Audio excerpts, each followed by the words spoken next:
Letter. I just realized. Can I hit us with the intro? If you so choose, yes.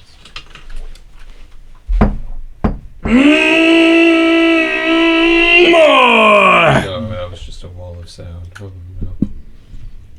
Editing is going to be a pain What's up, gamers? pain in my face hole. In your what? My face hole. I can't talk. My face hail.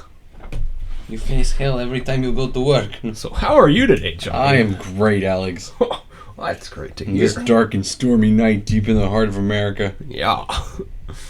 The thumping heart of the US of A. How's your life been? It's been a while since we've it's done one of these. been terrible. I want to die. Is there anything we need to catch up on before we dive into creepy... I want to go into conspiracy theories tonight. I was just... I don't even know what I was going to say. I've been, watching a bunch of weird videos about, audio production, Yeah. synthesis, how to make shit sound good. Why'd you want to do something like that? There was that video I posted on Instagram that was bad, but I felt the need to just make something. So it was, creative diarrhea. That implies that there was a laxative, a creative laxative in the works. Marijuana. Cocaine. Cocaína. Those 30 minutes of fun. Hermanos y escalera. Oh. Brothers in the ladder. There's in the lab? No, and the ladder. I was gonna say. Like the thing that you climb. Yeah. Escalera. Oh. Yeah.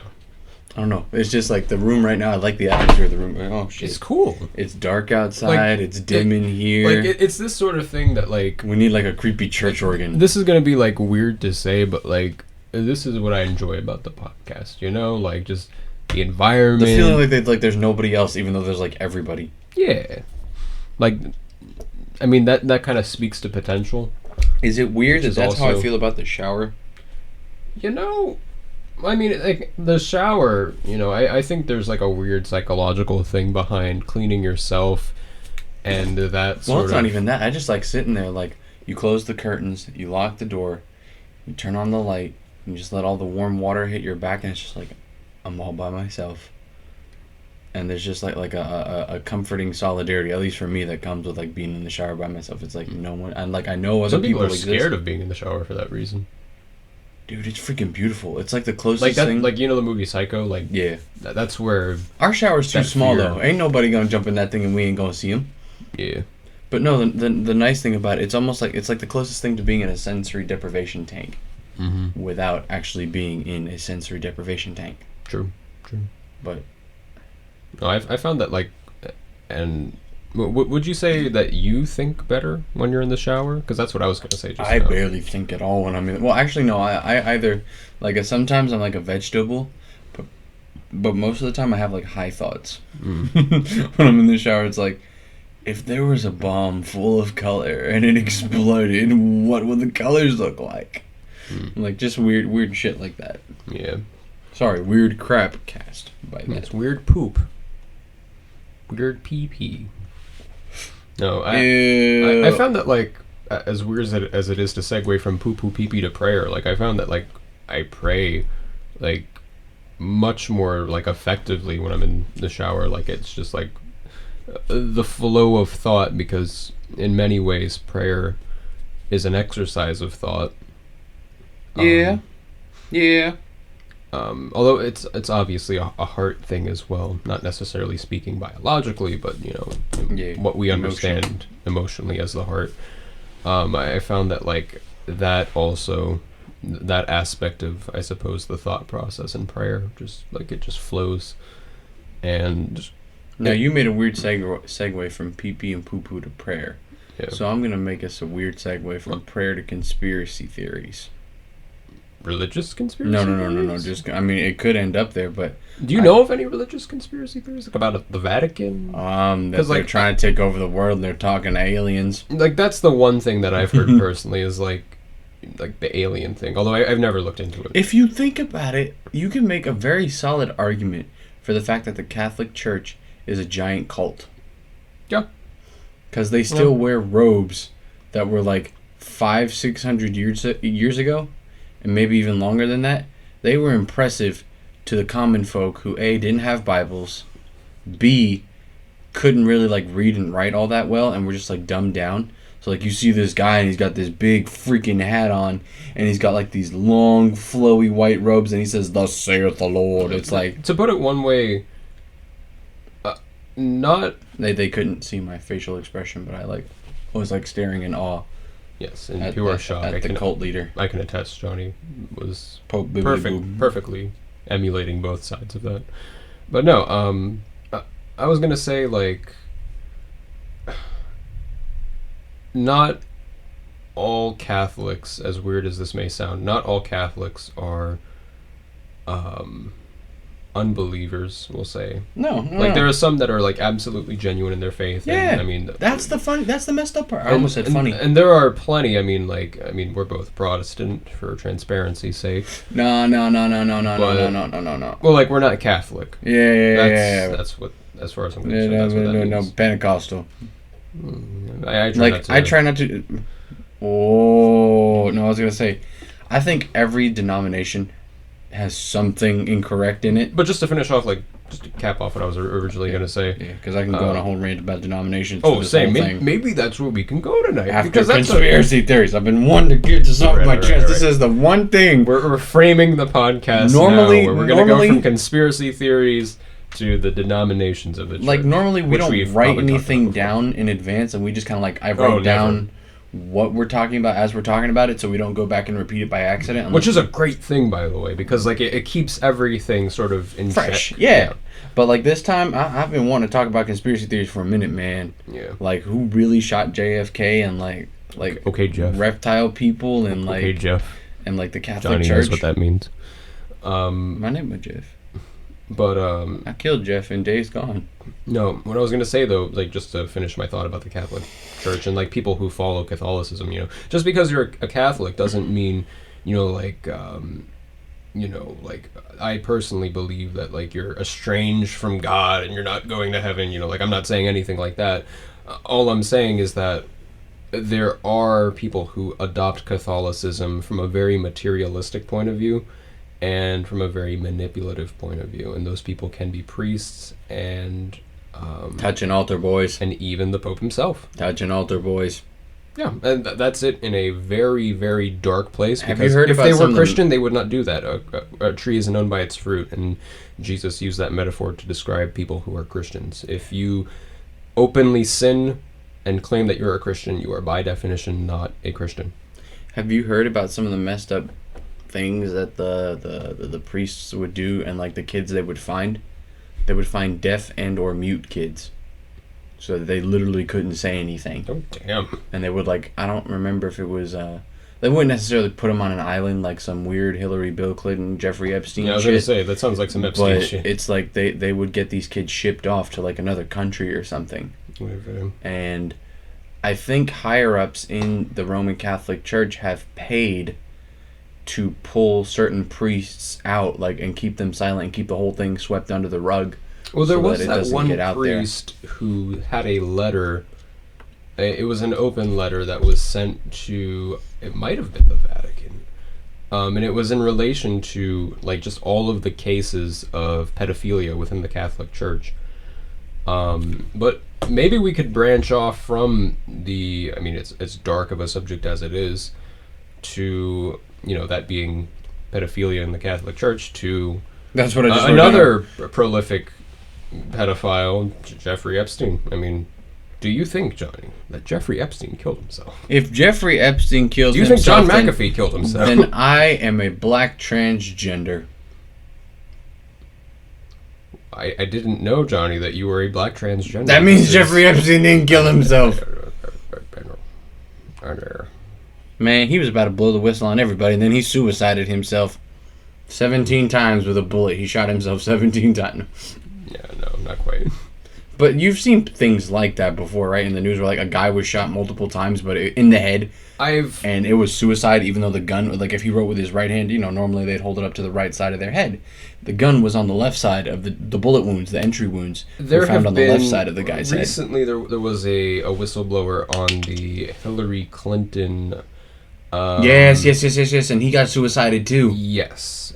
Specifically, do you have your phone on you? Yeah, I do. I don't know if the Wi-Fi is any good, but yeah, I don't want to misspeak. He wrote a book about it, and he was on Fox and Friends. I know what what we're was talking about. What was it? That's the thing I'm having difficulty remembering. I'm not sure if it was related to the DNC, if it was related to Bill Clinton meeting up with Susan Rice.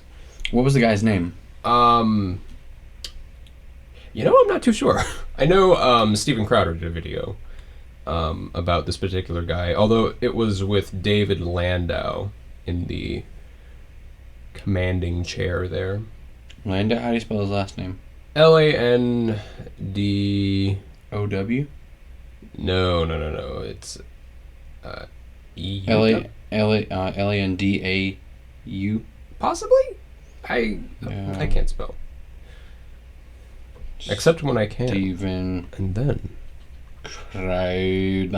Carter's going in for surgery. Yeah, I know.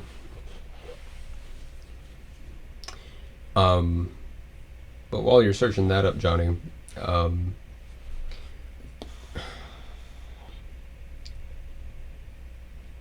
how interwoven do you think the people that Epstein came into contact with, how networked, for lack of a better term, do you think he was to not only politics but also the entertainment industry? Oh, dude, he was as tied in my opinion. He was as tied in, if not more tied in, than Weinstein is or was.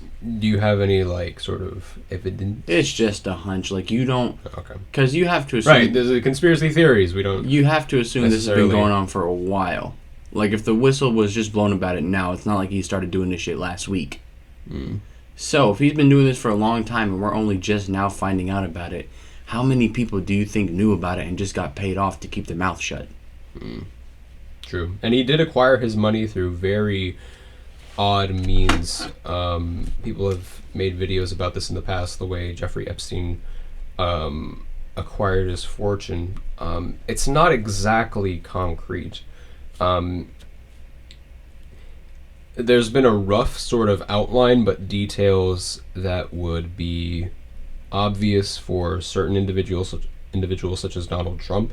You could chart his success pretty, accurately based on the given data. But in Epstein's case, it's he did things that wouldn't necessarily have made him a fortune. So he was shady to begin with, we'll say. Yeah. Speaking real quick, I know this is going completely off topic, but it happened in the news today. Bill Cosby's getting out of prison. Mm. They found some loophole that some evidence that came up that was I don't know if it was evidence, but there was something that came up, and the prosecuting attorney's office promised Bill Cosby that it wasn't going to be used against him, and somebody within the prosecuting attorney's office used it against him. And because of that loophole, it defied something in the courtroom, and so he got out, or he's getting out. So wait, even though the evidence itself was for lack of a better term, it fell through a legal loophole. There was something that his Bill Cosby's team, I'll say in quotes because I don't know the real name for it. His team was told that on this, we're not going to use this on you guys, blah blah blah blah blah blah blah. Somebody on the other side used it on them. So it has nothing to do with the actual evidence presented against him. Then it's just not to my knowledge. It's just on the virtue of the fact that they, being the prosecuting side, said, "Oh, we wouldn't use this evidence against you," and then they did. That's from from all the news outlets that I read, yeah. That's shitty. But see, I got mixed feelings about Bill Cosby. Well, that's only because he was an entertainer.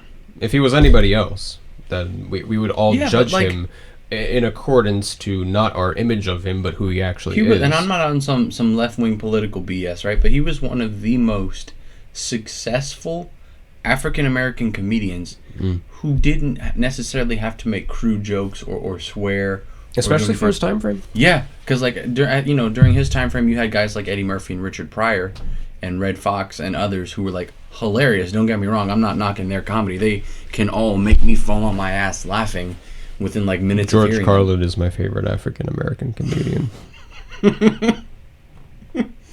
But no, like there was something about Bill Cosby's delivery and like the way he told his jokes. Like it was the most PG, family-oriented thing ever. Yeah, he had a whip behind him. Like even the whole. But he was corrupt. Like the whole chocolate cake bit. Chocolate cake. He says, "I have 5 children. 1, 2, 3, 4, 5, 5 children, and I had to spank one of them on the B-U-T-T."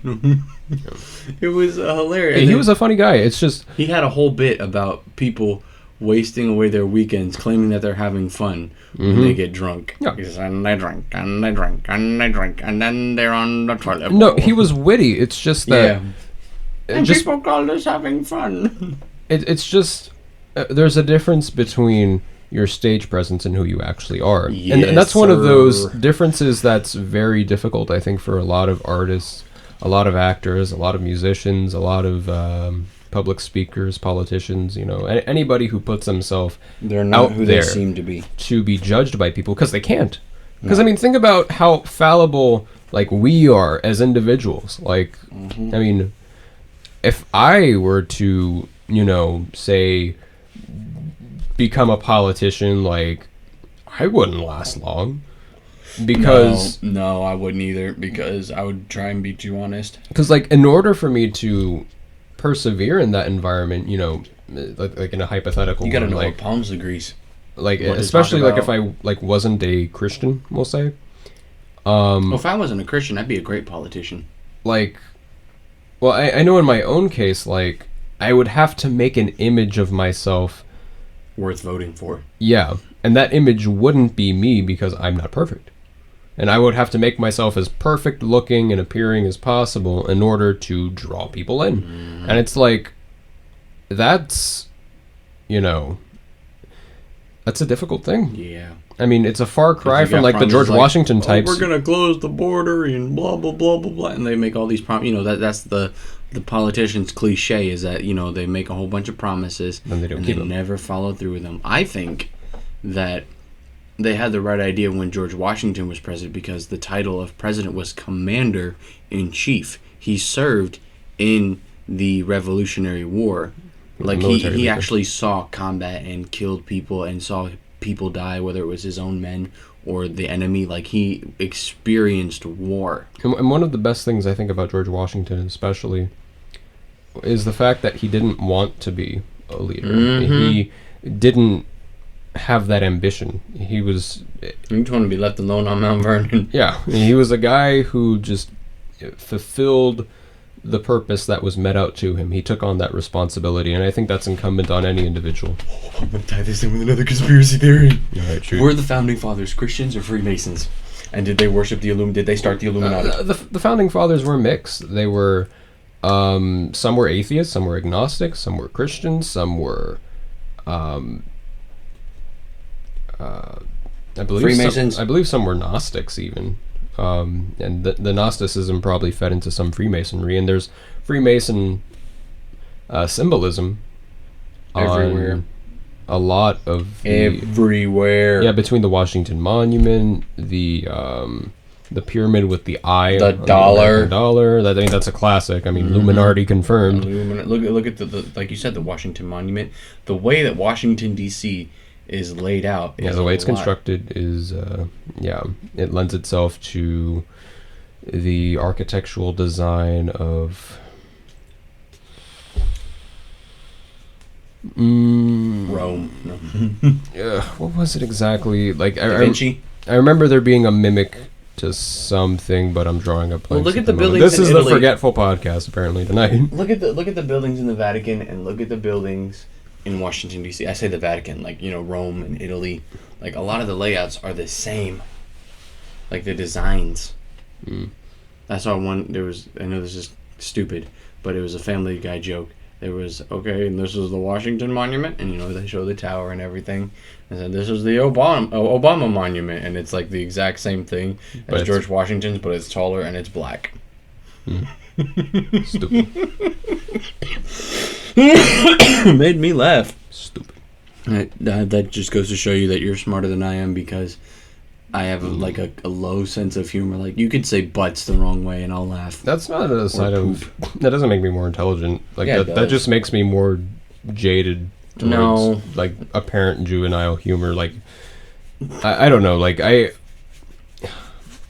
guess it's just something I kind of grew out of, you know? Like, I mean... I don't know. Angela could walk in here and say, I like butts. Like, and I'll laugh my ass off. Like, I think some... I mean, since we're talking about it, I think some juvenile humor is...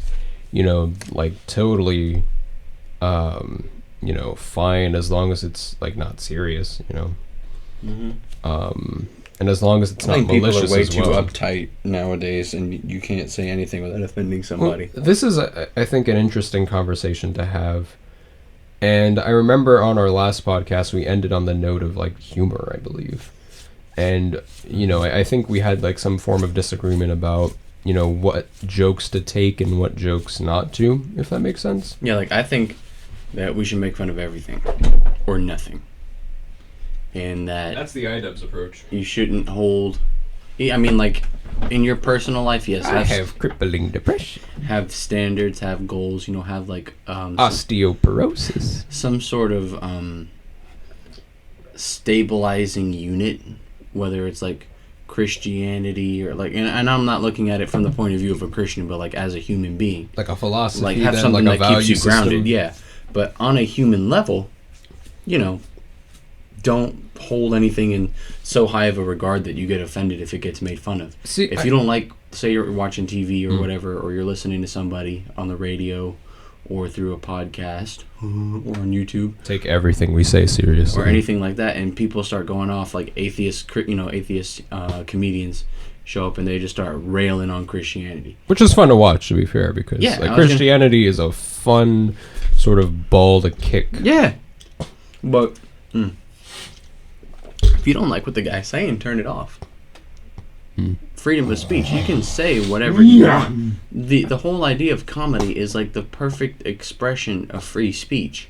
Because you can say whatever you want about anything. Freedom of ideas. It's an important thing.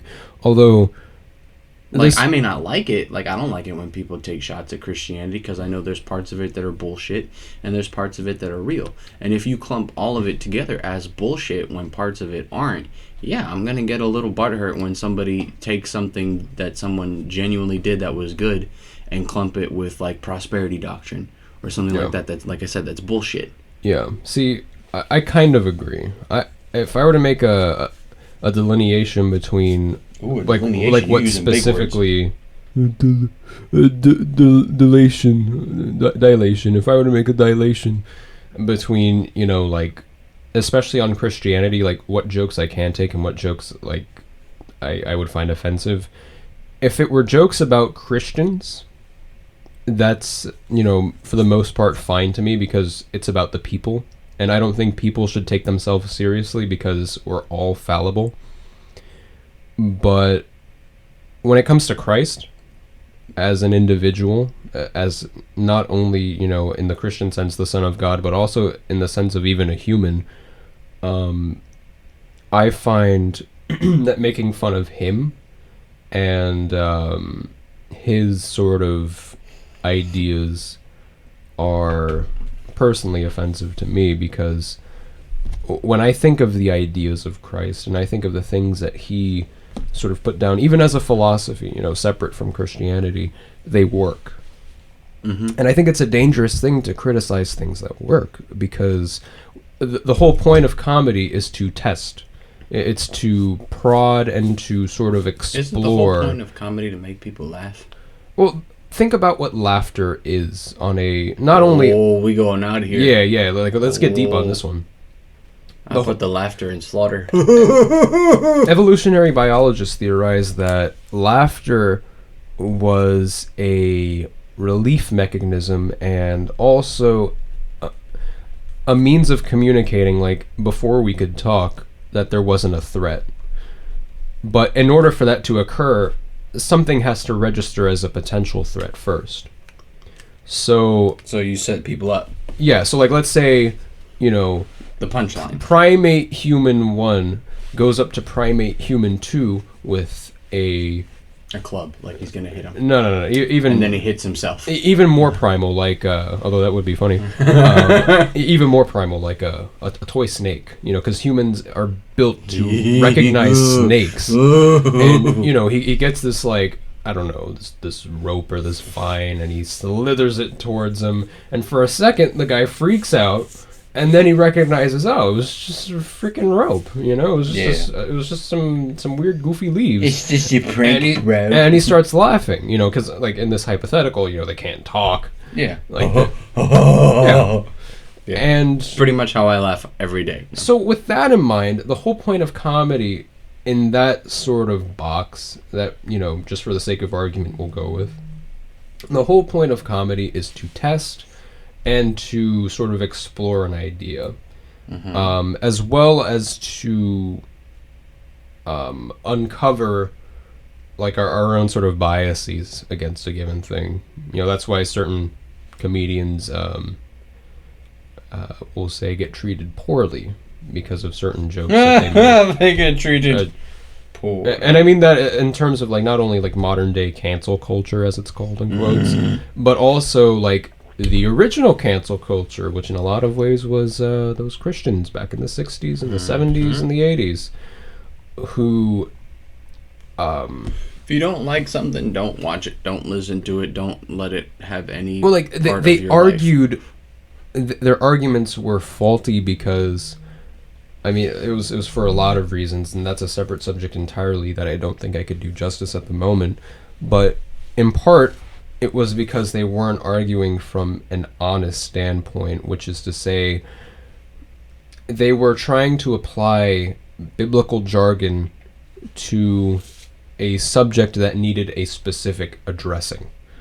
Like, you can't throw the book, you can't throw the Bible, as it were, although in an archetypal sense you can. You can't literally quote scripture to somebody who doesn't believe scripture. They won't adopt it. No. You have to go... It's like speaking Chinese to someone that only speaks Spanish. You have to have a conversation with them, and you have to see where they're at. They have to see where you at. They gotta see where you at, bruh. And the interaction has to take place there. And if each person is honest, then, something happens, and, the truth... There's a dialogue. Yeah, the truth of what one person is saying resonates with the other person, and the truth of what the other person is saying resonates with the other person. To simplify all of that, in the immortal words of Ravi Zacharias, perspective and counter-perspective. Yes, perspective, counter-perspective. But no, like I said, I don't like it when Jesus gets made fun of. Like, there was one guy who made a joke. He said something along the lines of, like, yeah, man, after our date, she left me hanging there like Jesus on the cross. And automatically in my head, oh no, popped up, and I started laughing. And then I felt bad for it. Was like, right, it's a shock reaction. It was a guilt thing for me because it was like, that was like, something so crucial to my belief structure. What is Jesus dying on the cross? Like, that's the caboodle. Like, that's the whole thing there. I mean, existentially speaking, that is everything. And he just took it and brought it, like, all the way down to almost nothing.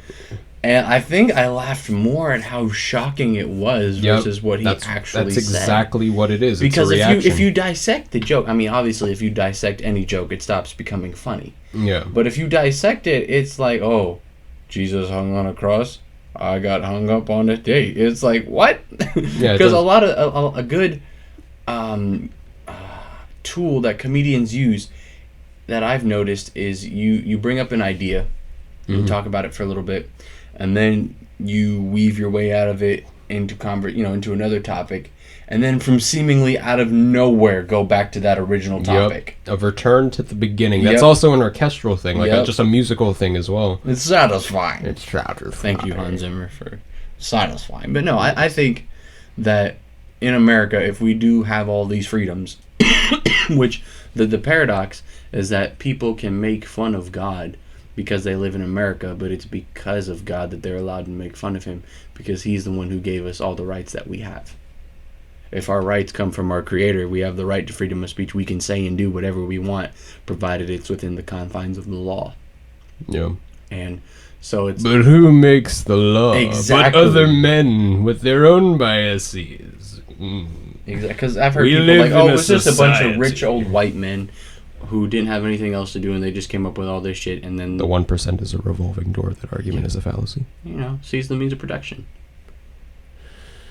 No, I ain't gonna. You want to talk about Marxism? I ain't gonna mess around with the Russians, man. They gonna hack this, and we gonna be disappeared. I like talking about Marxism. I think Marxism is great.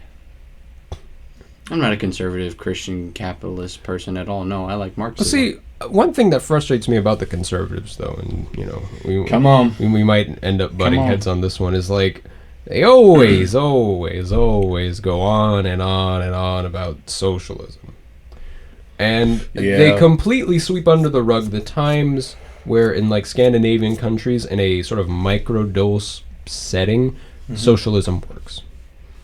And it aggravates me because it's almost like a hyperactive immune system. Like this is kind of what happens, I think, when you get AIDS. This is a weird example, but like if I remember correctly, your immune system just starts attacking itself, recognizing normal cells as threats, and it just goes apeshit. It just starts attacking itself and it kills itself, basically, if I remember correctly. And that I kind of think is what goes on with certain conservatives when it comes to socialism. It's like whenever, and even I mean this is true also, and I think especially for the left, where if you make a judgment that's for the other side, you get just slaughtered by your own in air quotes group, because like you haven't perfectly followed the gospel of, say, I don't know, Ben Shapiro or Karl Marx, Zizek, or Marx, Lenin, Bernie Sanders. What was the name of that one guy? Plato, Jupiter, Mars, Bruno. No, Mars, it was 24 carats. Bugs Bunny. See, that's how my ADD works. It was he was a guy who he made his own like sort of offshoot brand of Marxism in which like the revolution was eternal. Like that was his theory. It was I think his name started with a T, but his I think was like philosophically the most Marxist idea. And even then it wouldn't work because you can't have a society that's constantly in revolution. What a lot of people don't talk about is that Karl Marx was pro Second Amendment. Yeah, he wanted the proletariat to have their weapons as opposed to the bourgeoisie. That way they could defend themselves. Because see, my whole thing is that you see it now a lot of days. There is so much blabbering from one side and so much blabbering from the other side. That I knock over a water bottle. No. There's so much blabbering from both sides, and all they're doing is yelling and screaming, proverbially, of course. That sometimes not so. Nobody wants to sit down and hate speech on campus. Yeah, no one wants to just sit down and have a conversation. Yeah. Like, it doesn't make sense to me. Like, if your goal is to indoctrinate, then yeah, I can see that. That's self-evident, and you're not even doing a good job of it, because the whole point of indoctrination through television is to make it subconscious. But if you make the people dumb enough, they won't even know. It doesn't take a rocket scientist to see that there's attempts at indoctrination. But if you get past that, no matter what side you're on, and actually just sit down and try and have a conversation, people will start to wake up, and God forbid you give them the ability to think for themselves. And I say you give them the ability, but they have to find it out on their own. I'm going to do something dangerous. Uh-oh. I'm going to play devil's advocate to that point. Oh, God. Hit me with your best shot. I don't think the average person cares enough. And I think that's evident through, and I don't necessarily mean that from like, this sort of like holier than thou, like, oh, we're the crap cast. And, we say that, the average person who doesn't have a microphone doesn't care. It's like, no, that's not what I'm saying at all. Right. It's more like people are afraid.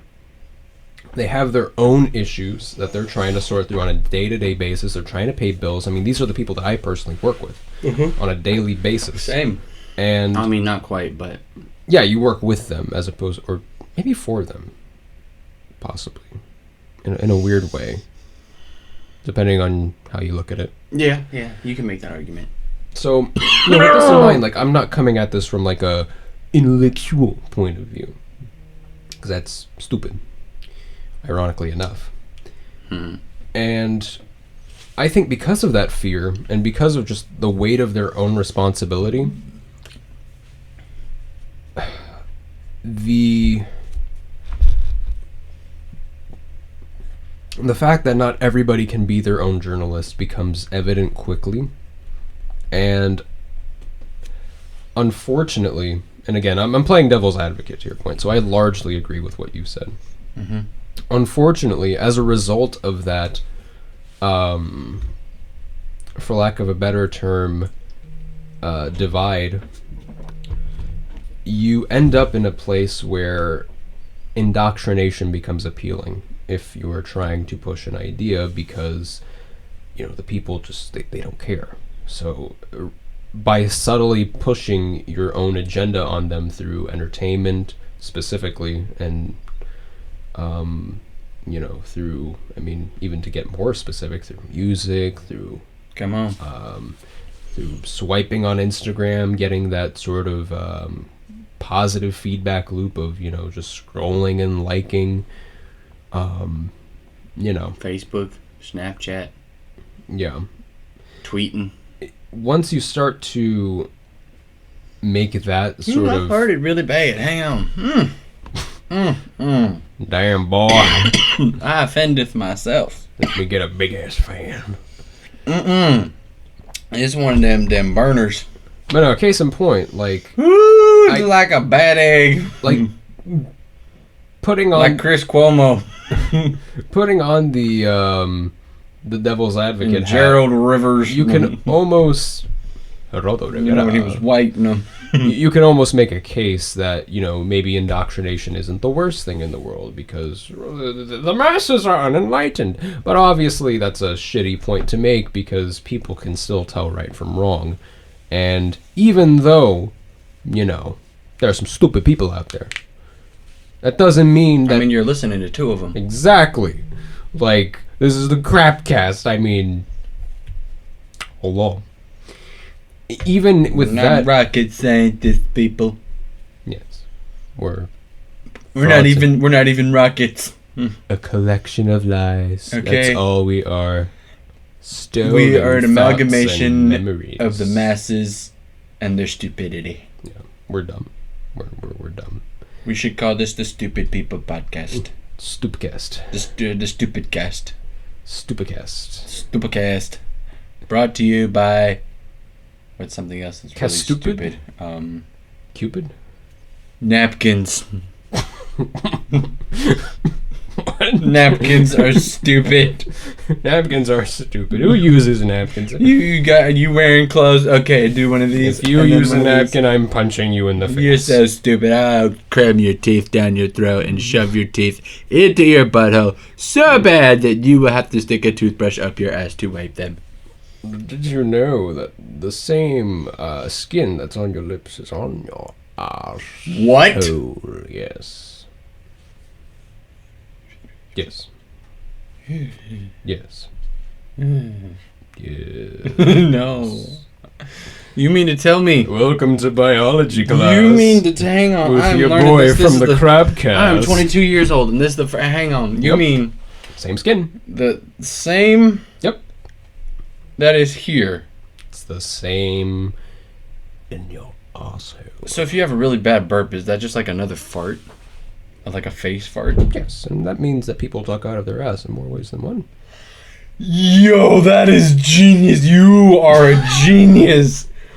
Whoa. I don't think that's original. Man, whoa. See, that's funny. That's it funny. All goes back to like humor. People talk out of their ass in more ways than one. See, God knew what he was doing when he made us. No, he was doing he knew what he was doing when he made you. He took all the scrap that was left over in heaven and he put it together and he's like, all right, Lori, here you go. No. All right, you just name dropped our mother. Well, I'm gonna have to censor that. I'm gonna have to here you go, Bertha. I'm gonna have to because you birthed me into existence. Birthing human. Non-binary birthing human. Yes. Non-specific. I coined a term, and I don't know if I've never heard it used anywhere else, so I'm going to assume that I made it up. Have you been writing down, by the way? Yeah.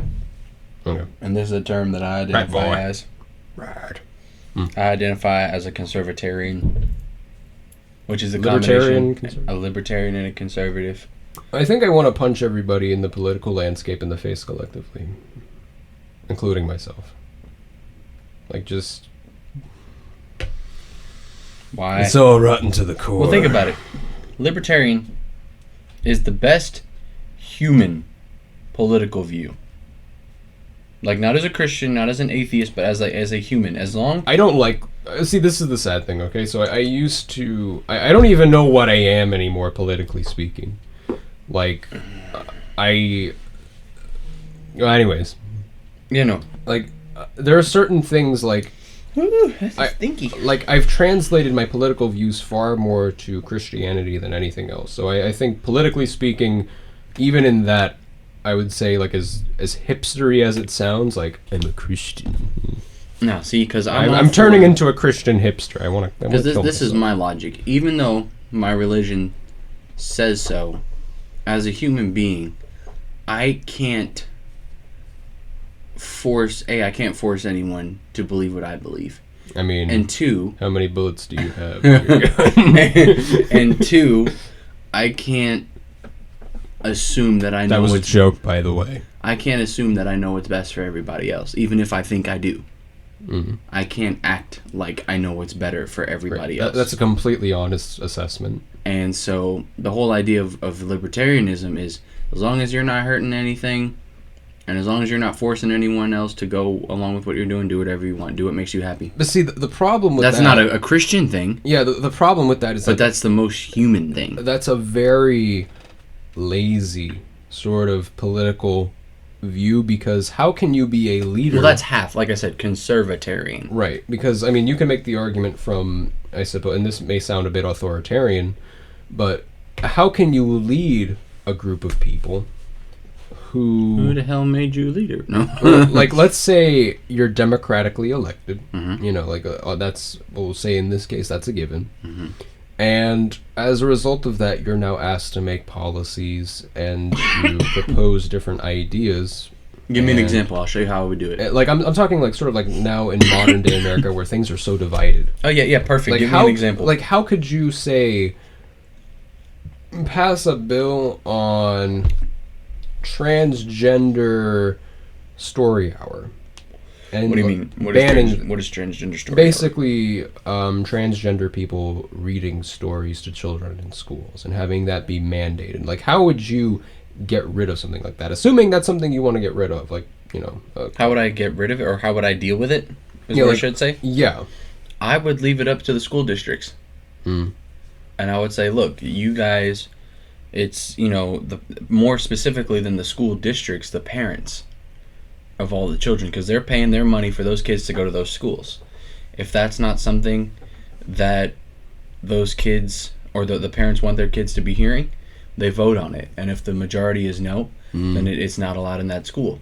If it is, so if they do vote on it and it's sort of made a rule in that given section, like, that would be like, then it should be, if it does become ruled and there's still either way, whether it becomes ruled well, no, more specifically, for if the majority of parents are okay with that sort of thing going on in the schools and there are a few parents that aren't, they should have the option to opt out of that if that's not something they want their kids exposed to. But what if the school districts prevent parents from doing such a thing?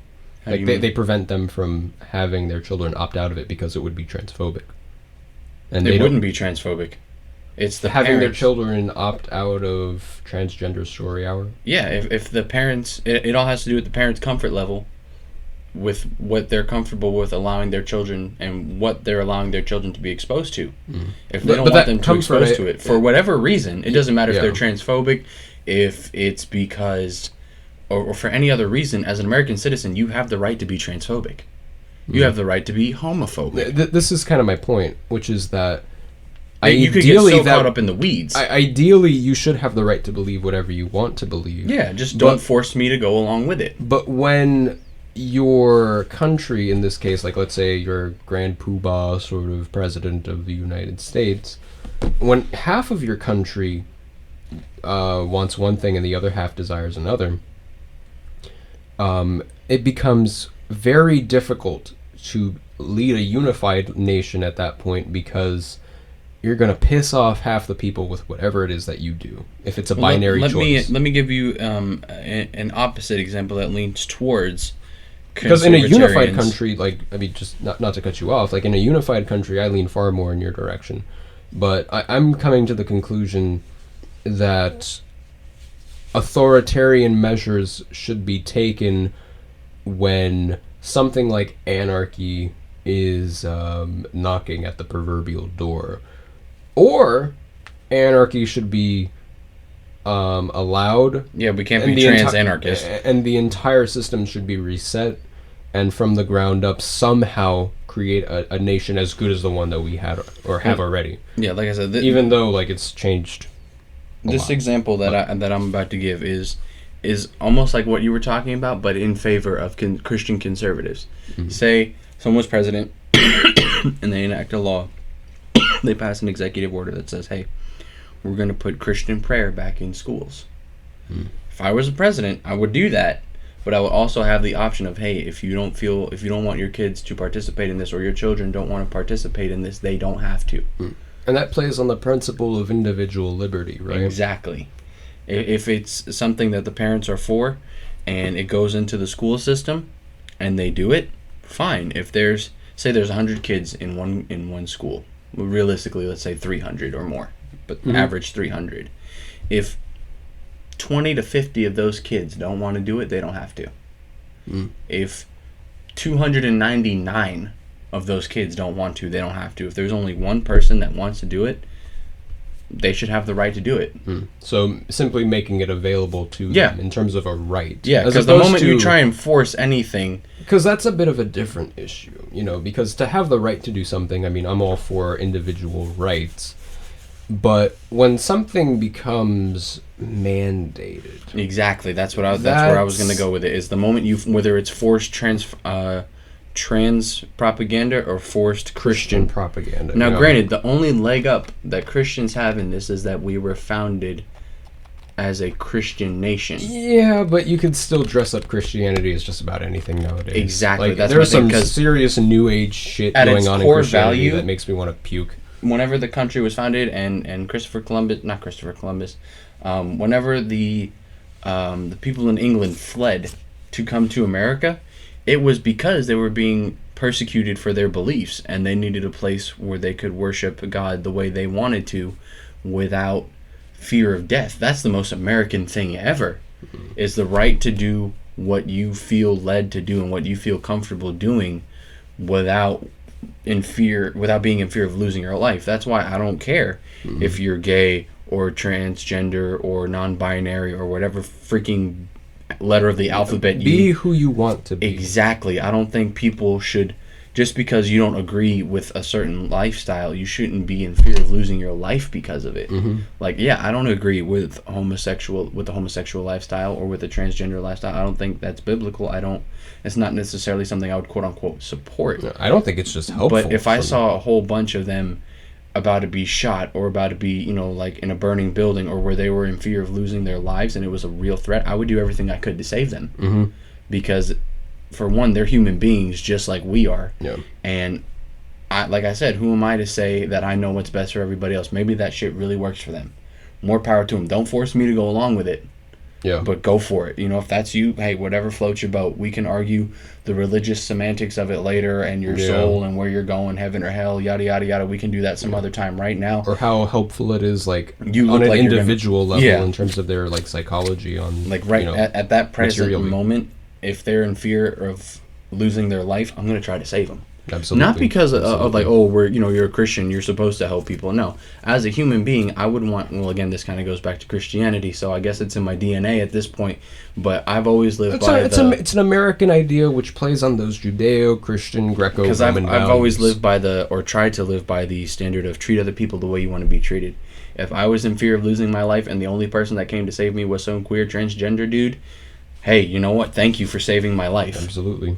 So I would do the exact same thing in return, and I don't care if Christians bash me for it. I don't care. Because I mean, even on a biblical level, existentially speaking, Christians aren't superior, like after the flesh, to use Christian jargon, which is to say, like in terms of our like behavioral sort of psychology, for lack of a better term, like we're all the same. We're all going to live. We're all going to die. We're all stuck on this rock. Christians in space. Christians believe we're stuck on this rock for a reason, and I mean, just speaking from personal experience, I found that, I mean, that's proven itself true to me, for all the reasons that it has. You know as well as I do that I would literally be dead if it weren't for God. So I mean, yeah, we've definitely talked about that one before. Yeah, have I gone into my story? Yes. Keep talking. I'm gonna go check. I'm gonna check the files real quick and keep monologuing. Please. Check the chronicles. No, I mean, because like, when it comes to the sort of oh, we did conspiracy theories the very first episode. Yeah, of course we did. When it comes to the like the criticisms that could be made of Christianity from the from the lens of those who are members of the transgender community, from people who are queer, that sort of thing, they can make the judgment that we're judgmental and that we are harsh and following or trying to impose a rule set on those who don't believe as we do so that we can control. And in some cases, that's absolutely true. There are definitely people, like we've mentioned before tonight, or today, whenever Alex, I don't you're think listening. we ever talked about it. I think we mentioned it in Under the Suicide thing. Because I talked about how I almost committed suicide one time, but I don't think we ever went into like detail. Yeah, well, we can play back a few of the episodes and see what, see what's what. But, in continuation with what it was I was trying to say before about those who are like sort of, LGBTQ, listening to traditional Christians, like, I suppose what, at least I'm trying to say, and I'm sure, Johnny, you can agree with this as well, is like, we don't hate anybody. We don't... Hate's a very strong word. We just disagree. And it's okay to disagree with a person's ideas and not, wish harm on the individual by themselves. I see you smirking. What's up? We are the world. Oh, hey. We are the children. Screw you, get off my lawn. We are the ones to make a brighter day, so let's start giving. We are the world. I used to listen to a song called "Nail Them to the Cross" from a black metal band. On the for some reason, you mentioning the very dark Jesus joke, that reminded me of that. So that's my epic segue of the night. Second epic segue, I should say.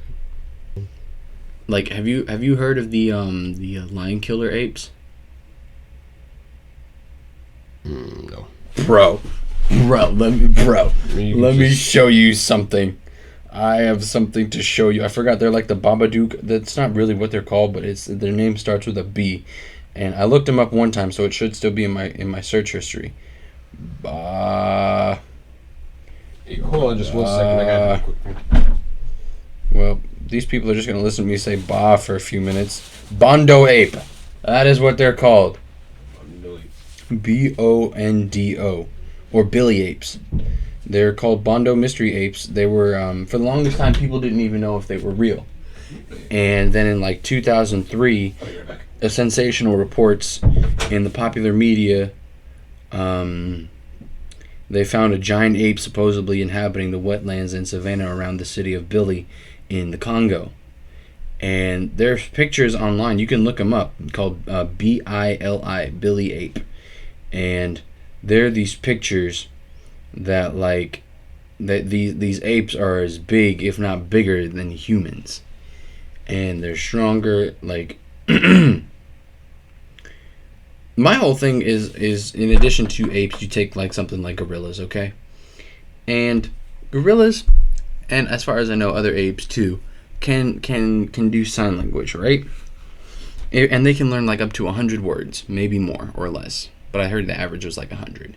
Now, if you take the idea that apes, gorillas, primates, monkeys can understand sign language, that means that to a degree they understand their own captivity. What's to stop them from going all Planet of the Apes on our butts? Oh. This is a Billy ape. It's like a giant chimpanzee. Think about it. If those are two normal-sized human beings, that's grotesque. They're called lion killers. I wonder why. And these things are huge. Look at the balls on that thing. Yeah. Bloody Raphael. I'm sorry, that just... Well, if the testicles of a given animal are massive, then... Dude, they are. Maybe that's why gorillas are so mad. It's because they got tiny peepees and really big balls. And they're just, like, angry at humans. It's interesting. And these things, like, look, dude.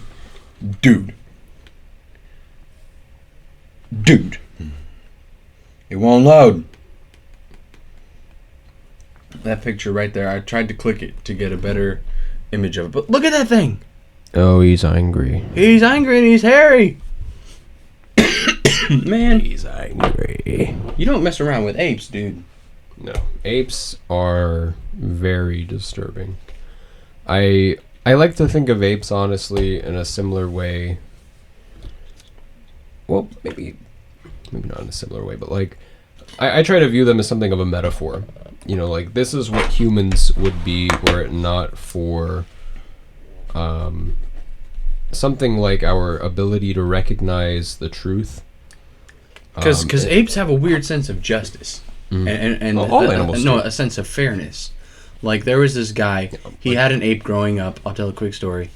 And we might have to wrap it up here pretty soon. Yeah. But he had a chimpanzee. And, you know, they're fine when they're little, but then it got older and there wasn't enough room for it, so he put him in a zoo or something. And every year, or like 2 or 3 times a year, he would come and visit the ape. And they would be so excited, like, oh, shit, what's up? And from the story that I remember, the ape always thought he was going home with him. But he never did. But one day, mind you, this ape is surrounded by other apes. Like, you know, they're all in a thing. Yeah. And one day, the owner, or the previous owner of the ape, shows up one day, and he gives him a cake. Because it's like his birthday, and so he gives him like an actual cake. Or I don't know if it was a piece of a cake or a cake, but there was a cake involved. Or part of a cake. And none of the other apes got a piece of cake except for the one. So when the guy was leaving, these other apes found a way to break out, and they bum rushed this guy. Like, they tore his face off, they ripped his junk off, they tried ripping his fingernails off and his hands.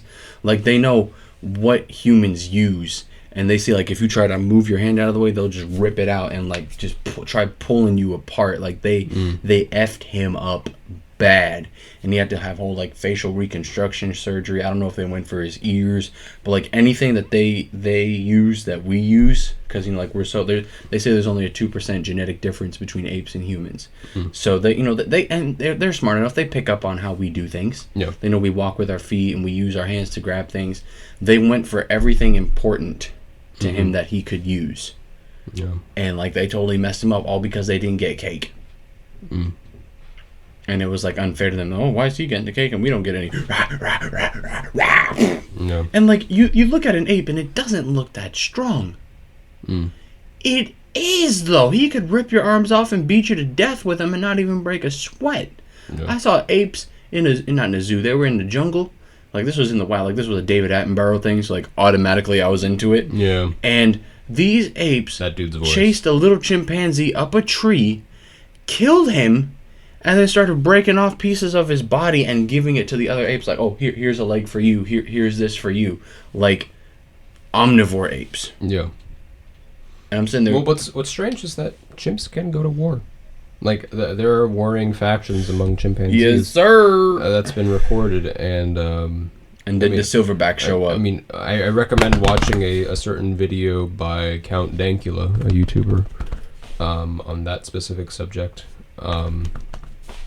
It's gruesome, to be honest, but it's an interesting. It's so cool. It's an interesting study, and I think in a lot of ways, humans would be exactly like that were it not for something like the grace of God. Now let me ask you this: who do you think would win in a hypothetical in a fight? A grizzly bear or a gorilla?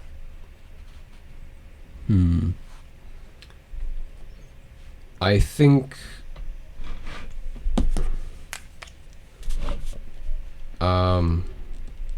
It depends.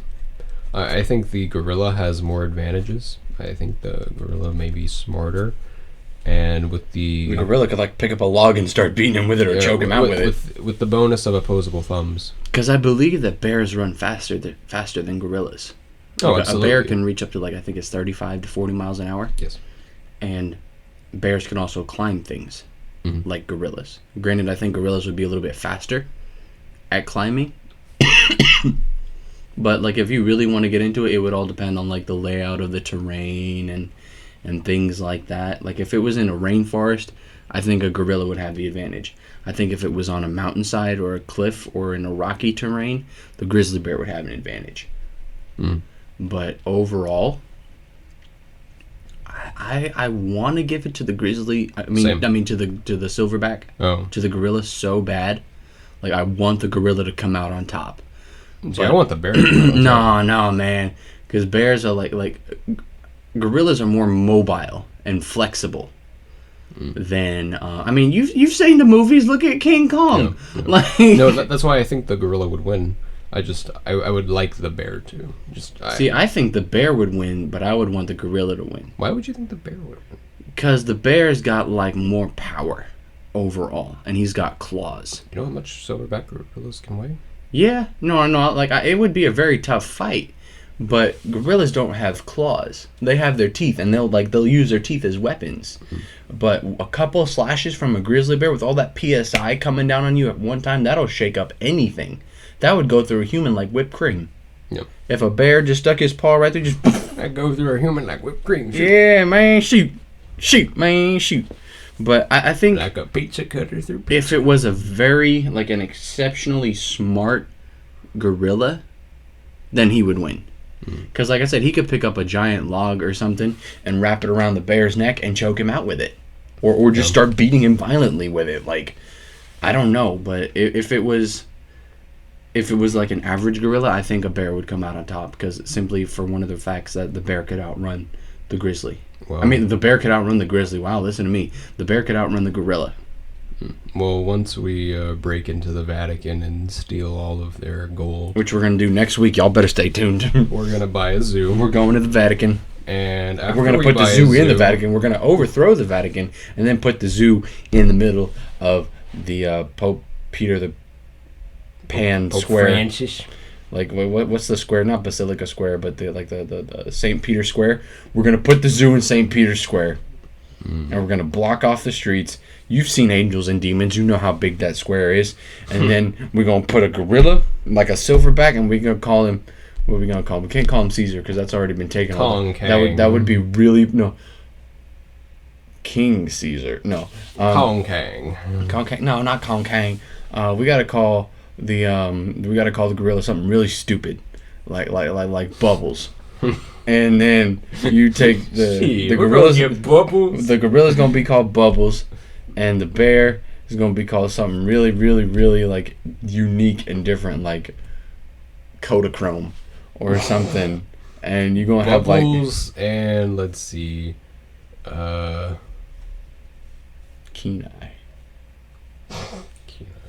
That's a Brother Bear reference, everybody. Brother Bear, I let you down.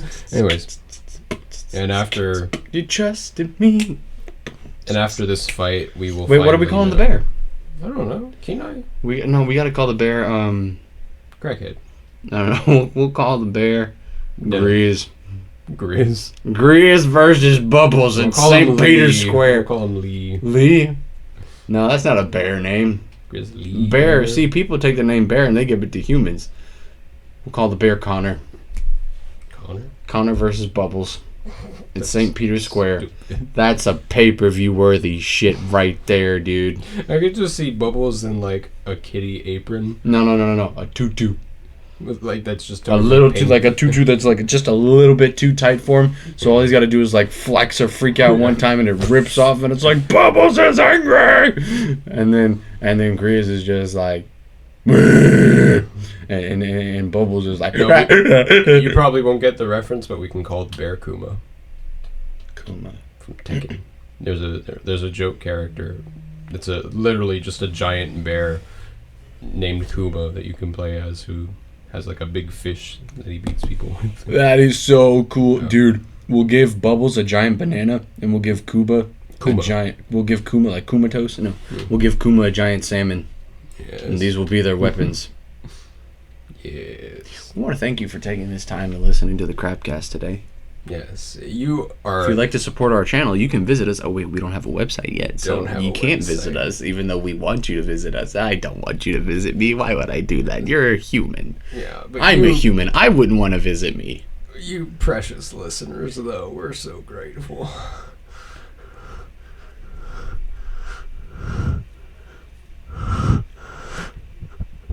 We're so thankful to have each and every single one of you tune in every time we make one of these. Yeah. It wouldn't be the Crapcast without you. Yeah. If we're the crap, you're the cast. Precisely. Can't have one without the other. It's like so peanut butter grateful. without jelly, y'all. You can't just have a jelly sandwich. And for those of you that think it's okay to just have a peanut butter sandwich, what is wrong with you? And we're very grateful for you. You are the peanut butter to our jelly. Then wait. What's the bread? The airwaves. Yo. Yeah, I'm tired. Bye. Okay, bye. Bye, boy.